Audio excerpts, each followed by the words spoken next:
되기를 예수님의 이름으로 기도하옵나이다. 아멘. 저희 교회 2022년의 표어입니다. 예수님, 나의 주님, 나의 하나님. 본래는 제가 저 이미지 컷을 보내드린 게 아니었어요. 오른쪽에 있는, 제가 볼 때 오른쪽에 있는 이 이미지 컷 비슷한 걸 보내드렸어요. 저 배경이 뭔지 아십니까? 저 표의 배경. 우주입니다. 예, 우주 배경 속에 은하계를 표현한 것입니다. 그래서 사실은 그런 이미지를 보냈거든요. 근데 저희 작년에 바탕화면, 예배 시작할 바탕화면이 지구였고 거기에 이제 달과 이제 이게 떠 있는 장면이었는데 이런 식으로 보내주셨더라고요. 그래서 도리어 이게 좋겠다라고 해서 예수님, 주님 이 말은 우주적인 유니버설하고 뜻이 예수님이 우리의 주님이라고 하니까 어떤 경우는 내 안에만 계신 분은 그러지 않아요. 나의 주님도 되시지만 우주의 주님이세요. 온 우주를 다스리신 분이라는 거예요. 이게 대단한 거죠. 대단한 정도가 아니죠. 어마어마한 거죠. 우리가 그 예수님을 주님으로 믿고 이 한 해가 복된 한 해가 되기를 축복합니다. 오늘 본문은 부활하신 예수님이 부활을 하시고 나서 두 번째 나타난 장면이에요. 첫 번째는 10제자가 있어서 예수님 만났거든요. 근데 부활하신 예수님 만나고 나서 제자들의 반응이 이게 뭐야? 아니 죽은 사람이 살아난단 말이야? 믿지를 못한 거예요. 그러니까 예수님이 옆구리도 보여주면서 믿으라고 보여주신 거예요. 나는 영이나 귀신이 아니고 나는 진짜 몸으로 부활했어 하고 그렇게 말씀해 주시고 사라지신 거예요. 근데 그 자리에 없었던 사람이 도마란 제자였어요. 이 도마란 제자가 제자들로부터 부활한 예수님을 만나서 예수님이 진짜 부활했거든? 그러니까 도마가 무슨 소리야? 예수님 이틀 전에 돌아가셨잖아. 그리고 돌아가셨을 때 진짜로 죽었잖아. 그 죽었던 예수님이 어떻게 살아나? 말도 안 돼. 나는 예수님이 진짜로 살아났는지 오시면은 확인해 볼 테야. 그리고 그 옆구리 또 이 손바닥에 내가 진짜 만져보고 진짜인지 아닌지를 내가 확인해 볼 거야. 그 얘기를 한 거예요. 그런데 7일 후에 또다시 예수님이 나타나신 거예요. 그리고서는 그 자리에 있지 않았던 예수님이 도마의 말을 들었듯이 도마 바로 옆에서 도마의 말을 듣고 있는 것처럼 도마에게 그렇게 말하는 거예요. 도마야, 네가 나를 못 믿는 거지? 네 손을 내밀어서 내 손바닥, 내 옆구리를 좀 만져봐라. 그리고 믿음 없는 자가 되지 말고 믿는 자가 되라. 그렇게 말을 한 거예요. 그러자 도마가 너무 놀란 거잖아요. 자기는 예수님이 없는 곳에서 제자들에게 한 얘기인데 예수님이 듣고 계셨을 뿐만 아니라 자기 마음속에 있는 의심, 자기 마음속에 있는 생각까지 다 알고 계신 거잖아요. 그러자 나의 주님이시고 나의 하나님이다 고백을 한 거예요. 그게 이제 우리의 표다 뜻입니다. 우리는 미중유의 역사 속에 살아가는 이 코로나 시대입니다. 우리가 겪는 이 코로나 팬데믹이라고 하는 이 사태는 아마 인류 역사상 단 한 번도 경험해 보지 못한 사건이에요. 왜냐하면 그전에 전염병도 있었고 그전에도 역병이 있었지만 전 세계적으로 이렇게 유행한 적은 없었어요. 그 당시 때는 교통이라든가 여러 가지 것이 제한적이었기 때문에 그러지는 못해요. 근데 엊그제 아프리카에서 왔었던 인천의 한 목회자로 인해서 이 오미크론이 지금 전파되고 그것 때문에 사람들이 전전긍긍한 걸 알고 계시죠? 왜 그런 일이 벌어집니까? 교통이 빨라져서 그래요. 이제는 비행기 타면 하루 만에 왔다 갔다 한다는 거죠. 그러니까 확진된 사람이 옮기는 것이 순식간이라는 거예요. 아무리 막고 막아도 바이러스가 한 번 감염됐고 그것이 남아공에서 시작돼 가지고 이제 퍼져가는 게 불과 한 달도 안 되는 거예요. 아무리 틀어 막아도 불가능한 거예요. 그래서 우리 시대를 BC와 AD로 나누는 게 아니라 BC와 AC로 나눈다. 그런 의미가 있어요. BC가 뭡니까? Before Christ. 예수 그리스도가 오기 전 이 뜻이에요. AD는 라틴어입니다. 아노 도미니 이 뜻인데 그리스도 이후의 시대. 그래서 우리는 주전, 서기 전, 주후, 서기 후 그렇게 나누는 거잖아요.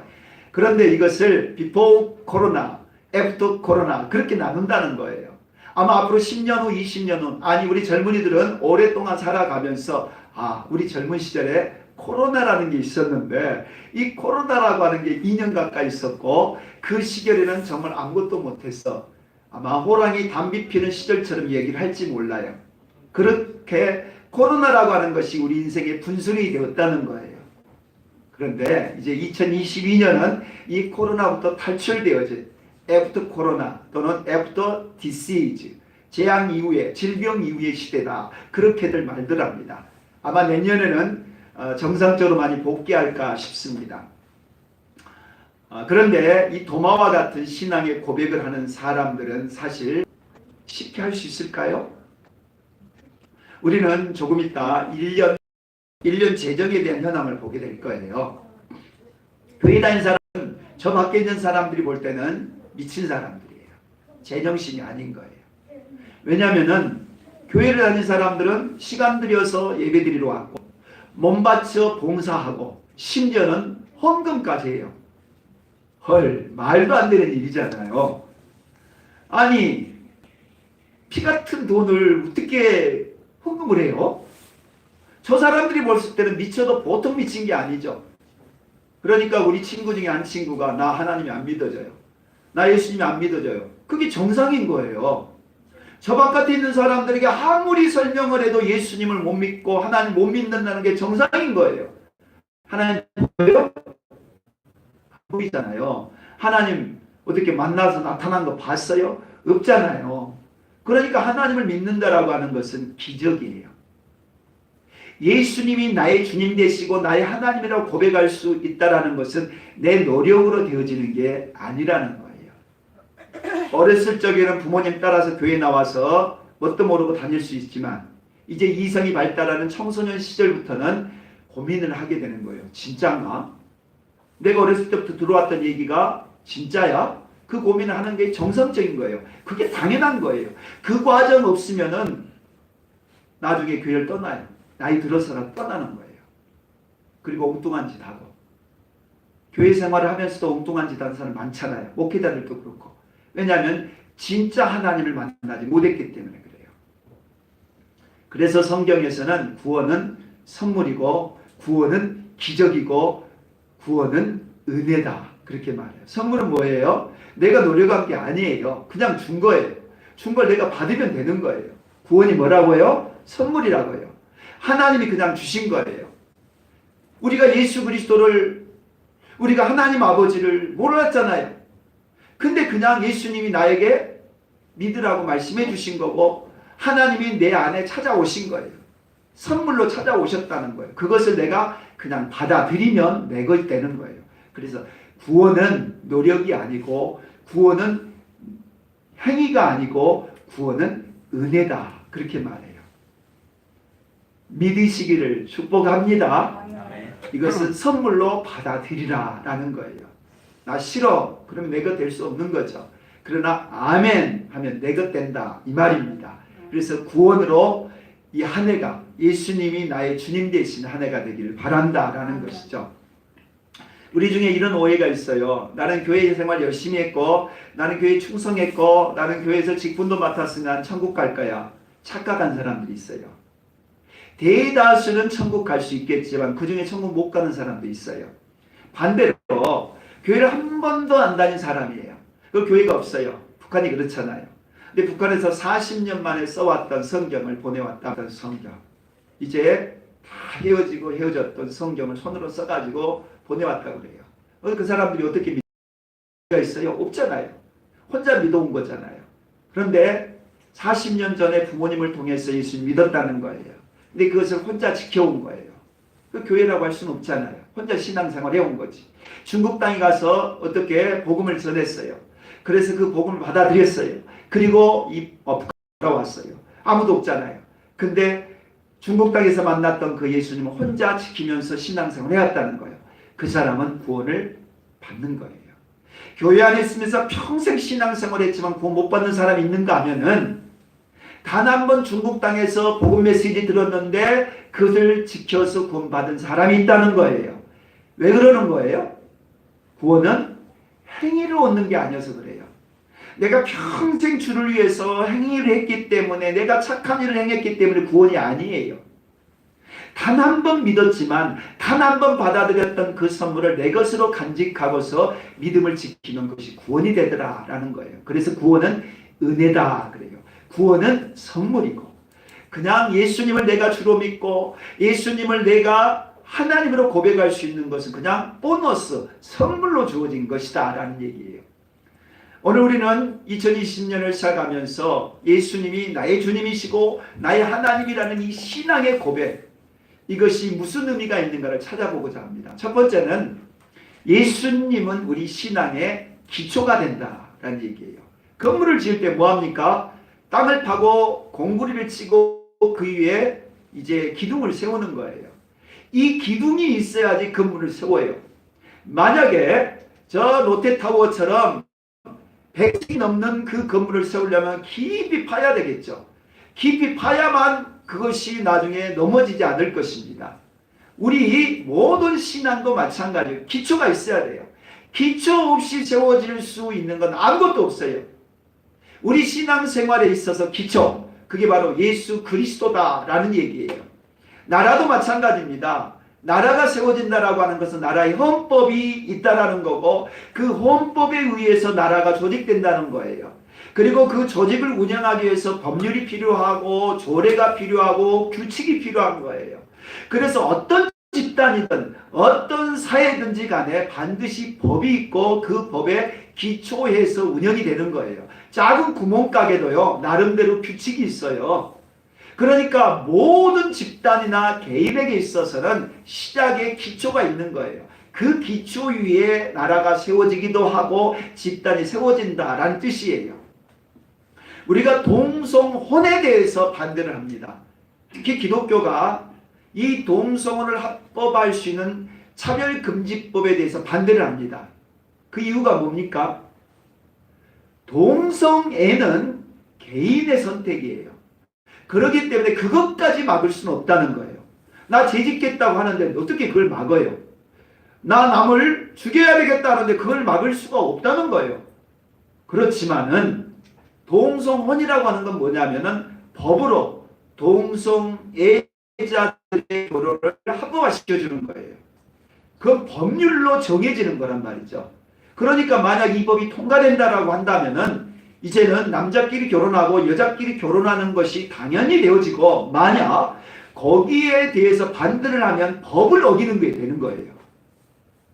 그렇기 때문에 이 법이 통과돼서는 안 된다라고 저희들이 주장을 하는 거예요. 동성혼이 통과가 된다면 사회의 근간인 이 가정이 무너지는 거예요. 가정의 기초가 무너지는 거예요. 가정은 아빠 엄마가 서로 만나서 결혼을 하고 자녀를 낳고 그게 가정이잖아요. 근데 남자끼리 만나서 가정이 된다니 가정이 무너지는 거죠. 그러니까 이 근간, 뿌리를 흔드는 것에 대해서는 단호하게 우리가 반대를 하는 거예요. 얼마 전에 어린이집 건물이 저렇게 무너지고 말았어요. 그 옆에다가 아파트를 짓기 위해서인가 오피스를 짓기 위해서 땅을 파헤친 거예요. 그러니까 비가 오니까 그 땅이 연약해지면서 그 기반이 무너지고 만 거예요. 다행히 인명피해는 없었지만은 저 건물 쓸 수 없게 되겠죠. 그 기초가 무너지니까 저 건물 몇십억짜리가 될지 모르지만 엄청난 손해가 벌어진 겁니다. 기초가 없다는 것, 기초가 무너져버린 기초, 예수 그리스도예요. 저 건물이야 수십억의 손해 나고 다시 지으면 되는 거예요. 잠시 잠깐 불편할 수 있어요. 다시 지으면 돼요. 그런데요, 예수 그리스도라는 신앙의 기초가 무너져버리면, 내 안에 예수라고 하는 신앙의 기초가 없다면은 영원하잖아요. 잠시 잠깐 손해가 아니라 영원한 지옥불에 들어가는 거잖아요. 그러니 예수 그리스도가 우리 신앙의 기초가 된다는 건 너무 중요한 거예요. 여기에서 시작을 하는 거예요. 그러니까 내가 예수 그리스도가 신앙의 기초가 되어져야만이 거기에서 뭐 건물도 짓고 거기에서 나라도 세우고 거기에서 가족도 세우고 교회도 세운다 이 말이에요. 예수님이 내 신앙의 기초다라는 거예요. 두 번째는 신앙의 제가 얼마 전에 그 골프를 좀 하게 됐다고 그랬잖아요. 지금은 이제 연습을 안 합니다만은 바로 옆에 이 세븐힐이라고 하는 곳에서 했습니다. 근데 이것이 15년 전에 세워졌다고 그러더라고요. 근데 그 사장이 뭐라고 그러냐면 15년 전에 했었던 고객들이 지금도 온다는 거예요. 연습하러. 그래서 그래요? 15년이나 됐는데 그렇게 하는 거예요? 나는 한 3개월 정도만 끝나면 다 된 줄 알았거든요. 그랬더니 그 사장이 무슨 얘기를 하냐면 타이거 우즈도 매일 연습한다는 거 아세요? 그 얘기를 하더라고요. 그래서 아 그렇구나.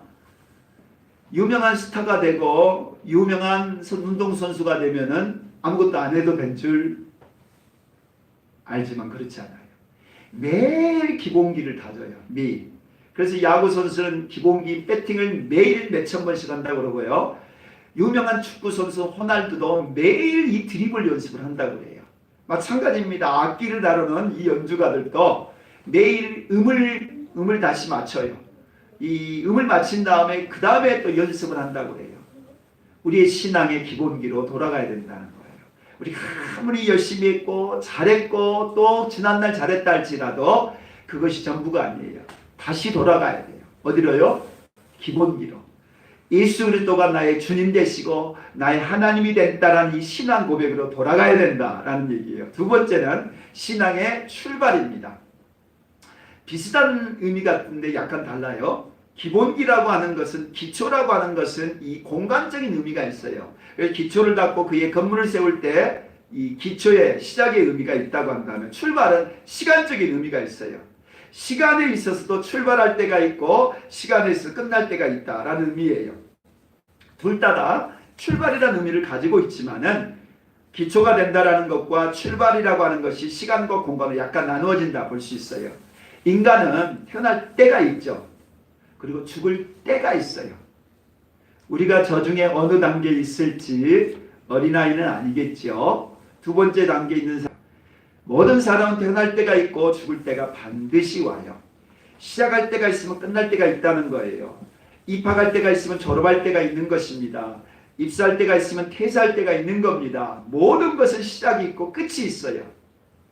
신앙도 그렇다는 거예요. 출발점이 반드시 있습니다. 그리고 출발점에서 심판의 휘슬이 울을 때 모두 다 달려가는 겁니다. 그리고 마지막 심판의 휘슬이 부를 때 끝나는 거예요. 야구도 이랬죠. 심판이 카운트다운을 시작할 때부터 시작되다가 9회 말에 끝나는 겁니다. 축구도 심판이 시작하면 시작하는 거고 끝이라고 하면 끝나는 거예요. 마찬가지로 우리 신앙에 있어도 출발이 있어요. 모든 것은 시작이 있다는 거예요. 시작으로부터 모든 게 출발된다라는 거예요. 그렇다고 우리 신앙도 마찬가지예요. 신앙의 출발점이 있다라는 얘기예요. 그게 뭡니까? 오늘 도마의 고백이라고 할 수 있어요. 도마가 뭐라고 고백합니까? 도마가 대답하여 이르되 나의 주님, 나의 하나님이십니다. 고백을 합니다. 예수님이 부활하시고 나서 부활하신 예수님을 봤던 제자들이 그 고백을 하죠. 예수님은 나의 주님, 나의 하나님이다 고백을 해요. 바로 이 고백이 교회의 출발이자 신앙의 출발이 되었던 시점이에요. 물론 그로부터 40일 후에 성령이 임하심으로 본격적인 교회가 시작은 됩니다. 하지만 그 교회의 기초가 됐던 게 바로 이 신앙의 고백이라는 거예요. 그 전에 따라다녔던 제자들, 3년 동안 따라다녔던 제자들이 신앙의 기초가 아니었어요? 어떻게 알아요? 가룟 유다가 배신하고 떠나갔잖아요. 그러니까 부활하신 예수님을 만나고 나의 주님, 나의 하나님이라고 고백한 순간부터 제대로 된 제자가 되고 신앙이 시작되고 교회가 시작됐다라고 하는 겁니다. 우리들에게서도 마찬가지입니다. 예수 그리스도가 나의 주님이고 나의 하나님이라고 고백한 순간부터 신앙도 출발되고 교회도 출발되는 겁니다. 우리 교회의 탑입니다.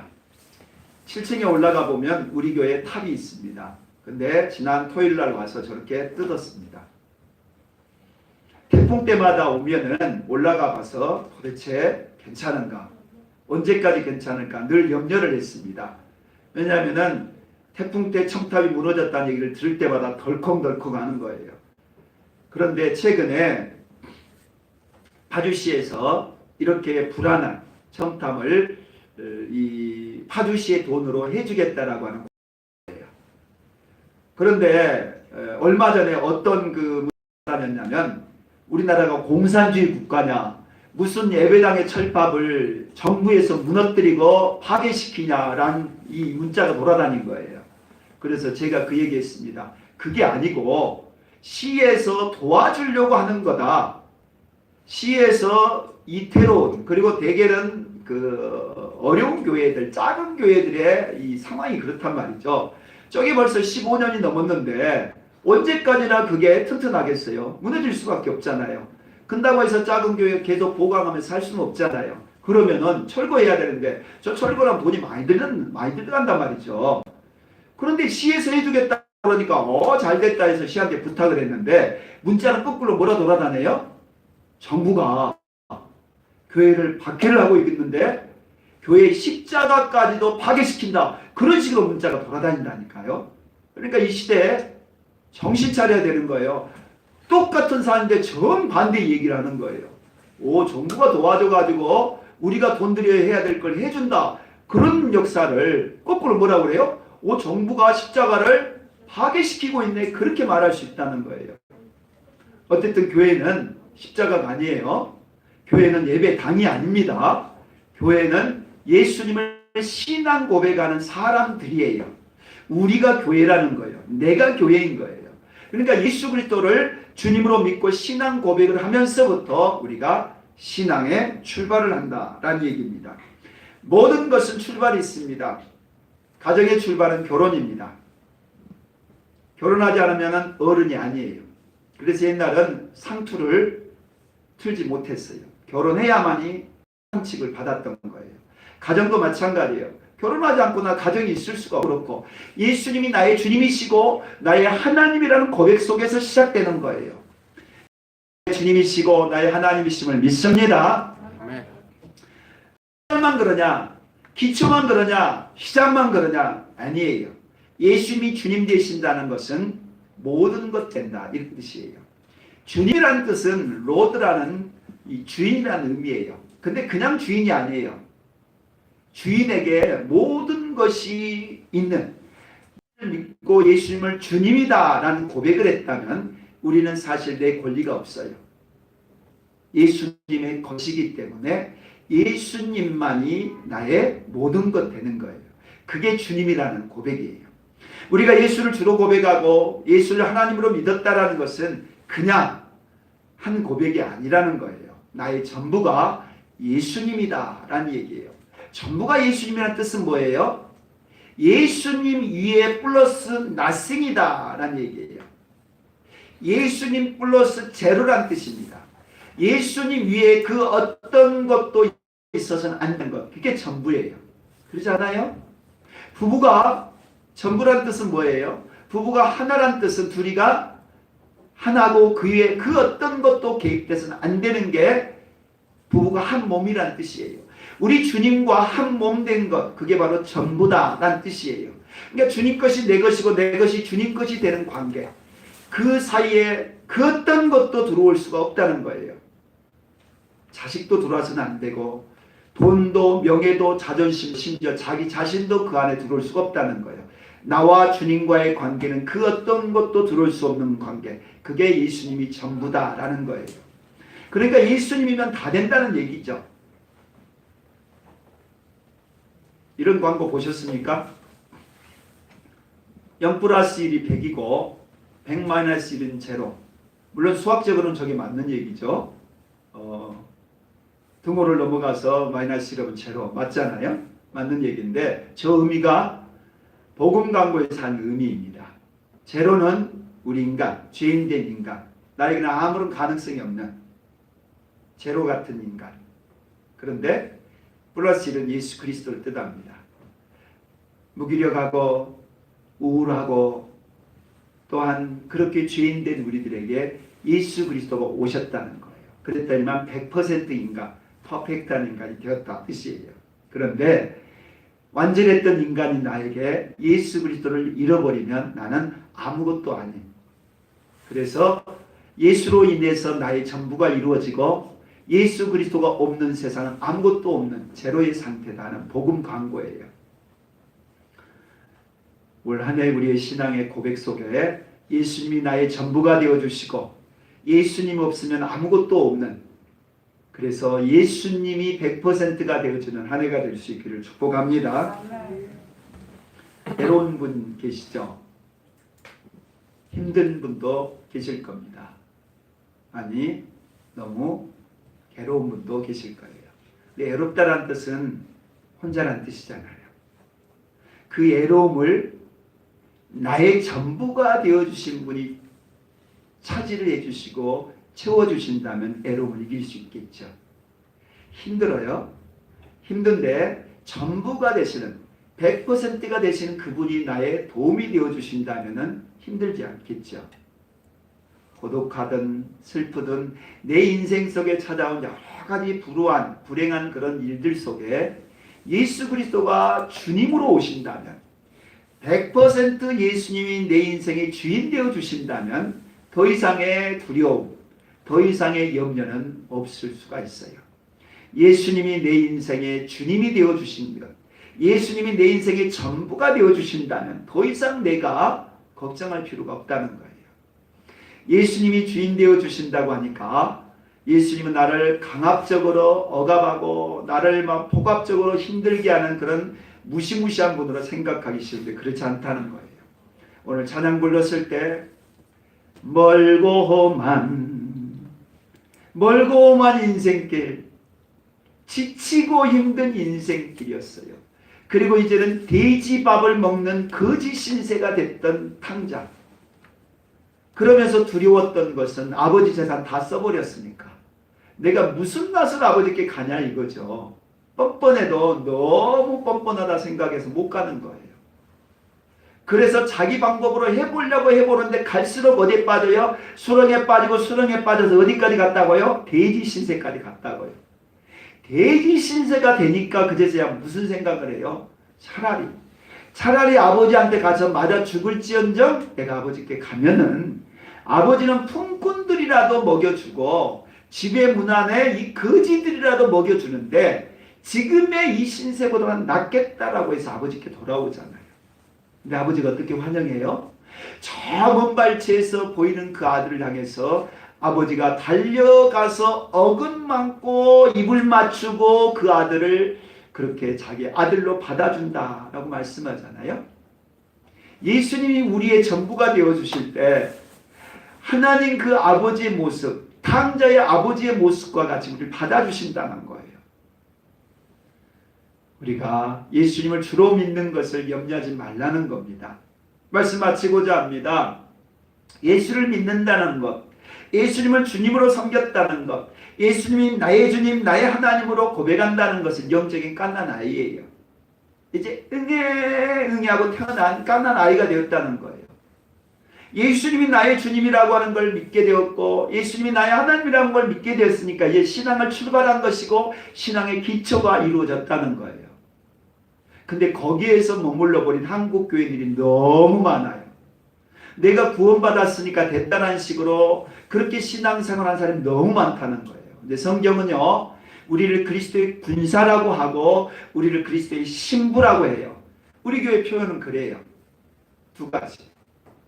우리는 그리스도의 신부고 그리스도의 군사가 되는 거예요. 신부는 누가 돼요? 장성한 자가 되는 거죠. 다 커서 신부가 될 수가 있는 거예요. 군사는 언제 돼요? 20살 이상의 강한 자만이 군사가 돼요. 근데 우리가 누구라고요? 그리스도의 군사요. 그리스도의 신부예요. 영적 갓난 아이로 태어났다면 기도와 말씀 속에 자라야 되고 거룩함 속에서 자라가서 우리가 이런 신부도 되고 군사가 되는 거예요.